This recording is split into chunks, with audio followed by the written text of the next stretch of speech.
But what's this wall is kind of unique in that it's pretty flat, and it's it's almost very straight. And again, this is where in some places where you find that the accuracy is astonishing, and the wall's I think 39 inches deep going through. But probably the wildest thing about it is that as you travel along any one of these courses, like here and here, you'll see there's a tiny difference there's a little lift up here to that point, and why they didn't bother making the damn thing flat. I think there's as far as I know, there's a logic to it though, and that's that there's no mortar involved, so if there was a massive earthquake to happen, if these were perfectly flat surfaces, then they would slide. But even with this tiny little bit of a difference, that causes this one, if the earthquake wants it to move this way, it has to push the wall up in order to move. So that might have been a subtle thing that the megalithic builders put into the design of the building in order to earthquake-proof it. So we're now above Cusco, near Sacsayhuaman, and this is this kind of really enhanced cave feature. And it's whether there was a natural crack here, or in fact it's been enhanced later. But there's definitely a lot of man-made markings and tool marks on this. As we move in, you see in particular these edges here. See if I can get some light on them. And they just look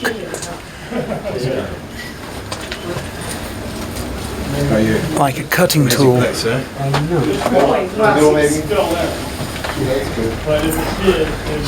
What do you figure out? No, I'm just in awe at the moment. Yeah, well, yeah. You can definitely see an angle grinder at work, except the power cord has to be pretty damn long. Yeah. Is that? They'd be short of skips first time. Yeah. I mean, something had a lot of pressure on that. Yeah, that's true. Yeah, that's true. Yeah, because you would see the progressive movement. I mean, you use the angle grinder. It's like it rips something and jumps around. Yeah, exactly. This is one long. Try and get some light on that. Yeah. There you go. You can see where this groove goes down, and then right on the edge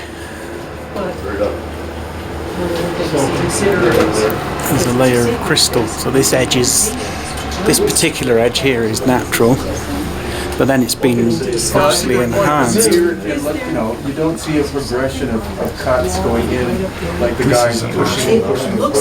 Oh no, there's nothing natural about this. There's a couple of features that are, but then they've been enhanced completely. Well, there is some oak or some iron ore in the stone, and so that looked like. Yeah, not in this. So now we're moving.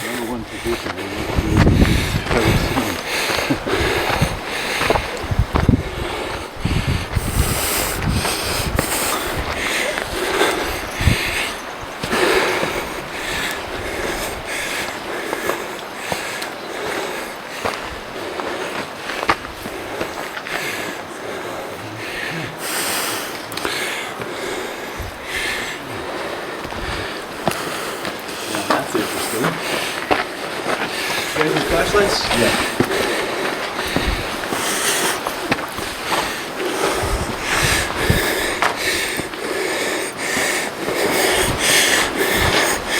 Oh, worth the trip? Oh, that's well. Entire trip of that. Oh, wow. Whoa. Are you serious?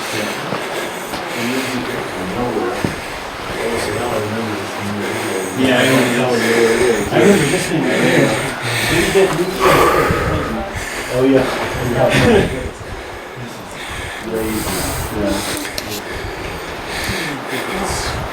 This is totally mind blowing. Yeah. It's not sure for how. Oh, yeah. So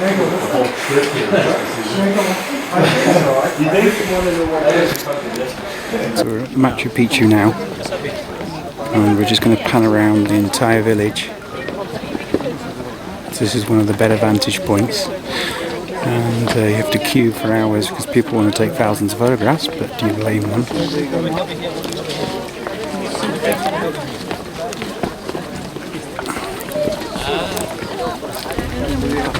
And we'll move up.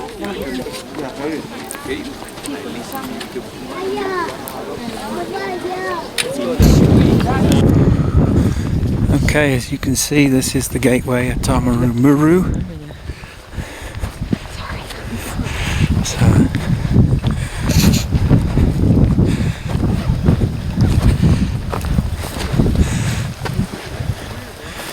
there's a whole sequence of outcrops.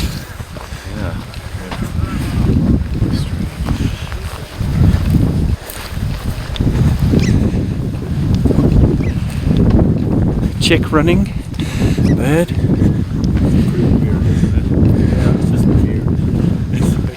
So,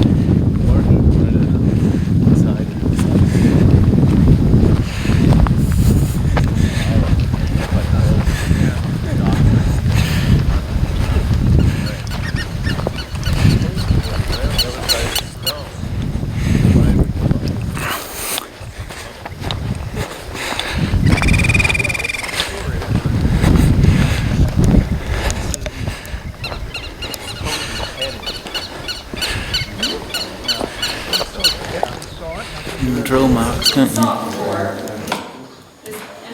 You think it's a drill marks? Well, I don't know. But there looks a distinct step in there. Do you know what I mean? Yeah, it does. Silastani, these are the actual chopa. Now,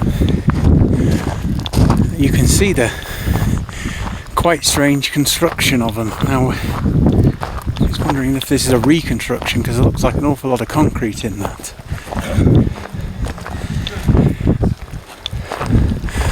But these blocks are, as you can see, quite substantial.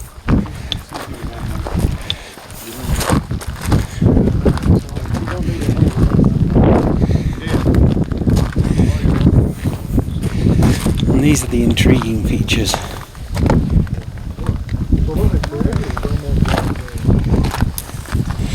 The inner surfaces. And it reminds me of, you know, the technology of the golf ball. Punku here, and I'm trying to take photographs of this, but it's just so hard because there really is so much here. And these blocks.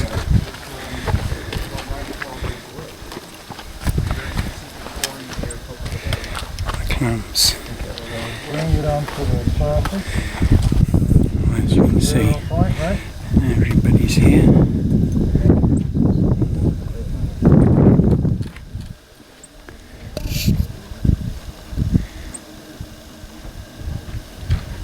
And they're barely scratching the surface. It's Chris doing some surface testing and calibration of these blocks.